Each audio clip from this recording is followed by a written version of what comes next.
So I'd like to ask, a nationalized healthcare system is being aggressively pursued by the administration.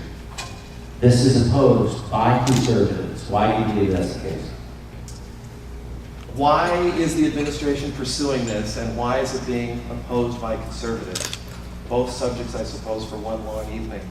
The federal plan that's being proposed, understand that there are three primary elements to this, okay? There is an individual mandate, okay, a requirement that every single person purchase insurance in some fashion. There is a mandate on employers to pay or pledge. You either provide it or you pay for some sort of a tax. And then, of course, we have the public option. It's the third pillar. I hate to borrow your term because these are such great pillars, but the third element of what is the federal program. Why are conservatives opposing it? Probably because of the word mandate. We do have a very robust healthcare delivery system. That's not necessarily the same as healthcare. How we finance it is different than what we get. For some reason, those in Washington right now want to exhibit a granular level of control. And perhaps you can have a philosophical discussion as to why that's happening. But conservatives in general, and I don't know if it falls in the terms of conservative or liberal, if it falls in the terms of people who believe in the free market, people who are businessmen and entrepreneurs, they don't want government intrusion.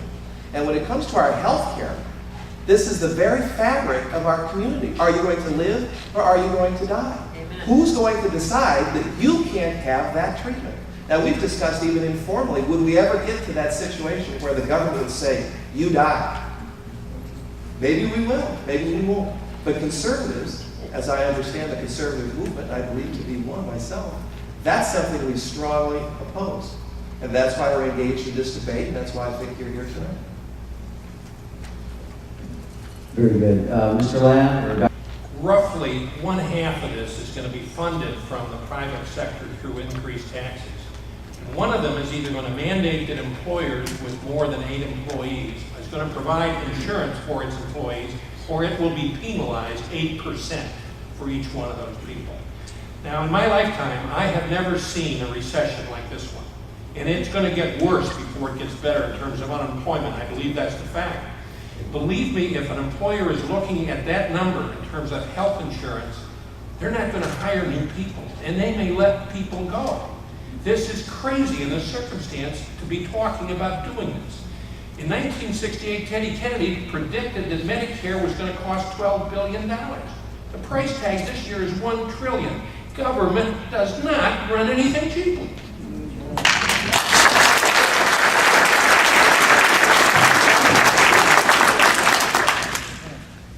You know, my biggest issue really is in the devil is in the details.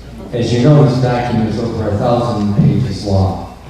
And one of the biggest issues that I really have is one about conscience. They really want to strip the physician and health industry of a conscience. And it's really all about the abortion issue. It's a way of delivering that agenda out there. And the way they're going to work it is if you have the ability to do an abortion and you don't, then guess what? All funding that you were promised to be compensated for all the medical care you have delivered, we are not going to give you. So then what happens? Good people leave. That's the way you terminate conscious, good physicians.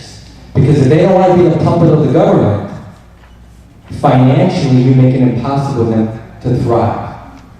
And on top of it, institutions like Catholic hospitals will need to be closed if they're going to get payment. And let this be no surprise. Now, although I may not have the ability or train to do an abortion, I can euthanize. And so if it's in their dictum to decide that someone, for whatever reason, should not be sustained to be kept alive and needs to be terminated, and I refuse, what happens? I run a risk of being financially penalized, and so good men and women will be gone. What happened in Nazi Germany? They were terminated. Now, of course, they did it with a gun. those who didn't want to execute people. My biggest fear will be terminated in another way. And unless we have the support of all of you that are behind us to bring primary care back in the forefront so that we can really have some persuasion where healthcare goes, we're all at risk. And again, I thank you for all being here.